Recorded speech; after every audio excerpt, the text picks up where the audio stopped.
Satu insiden mengejutkan berlaku di Kampung Tok Malik, Wakaf Baru, Tumpat apabila sebuah Pro 2 Myvi berwarna kuning yang membawa 9 individu dipercayai migran tanpa dokumen sah terbabas sebelum merempuh sebuah kenderaan dan sebahagian rumah penduduk awal pagi tadi. Kejadian dilaporkan berlaku sekitar jam 7 pagi ketika pasukan keselamatan dari Task Force Batalion 7, pasukan gerakan ARM PGA sedang menjalankan rondaan di bawah Op Taring Wawasan Kelantan di kawasan berkenaan.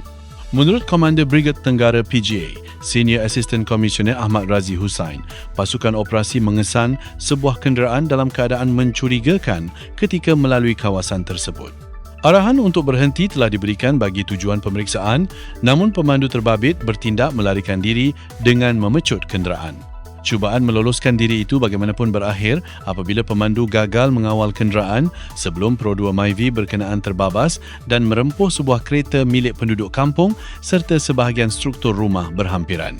Hasil pemeriksaan di lokasi mendapati kenderaan tersebut dipandu oleh seorang lelaki tempatan berusia 21 tahun yang dipercayai bertindak sebagai tekong darat atau pengatur pergerakan migran tidak sah. Lebih membimbangkan, 9 individu warga asing dipercayai warga Bangladesh turut berada dalam kenderaan berkenaan pada ketika kejadian berlaku. Kesemua individu terbabit berjaya ditahan di lokasi kejadian tanpa sebarang cubaan melarikan diri selepas insiden berlaku.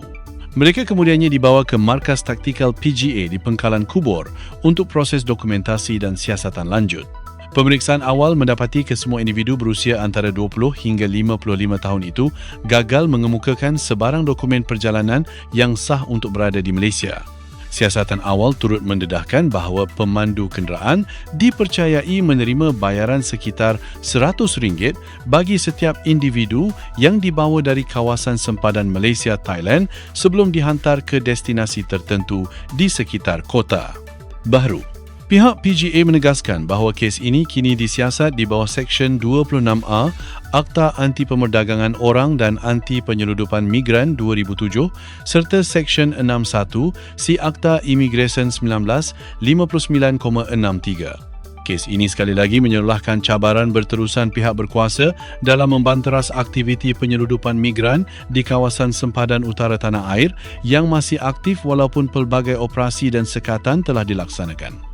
Pihak berkuasa juga menegaskan komitmen berterusan untuk memperketatkan kawalan serta meningkatkan rondaan bagi memastikan keselamatan negara dan ketenteraman awam terus terpelihara.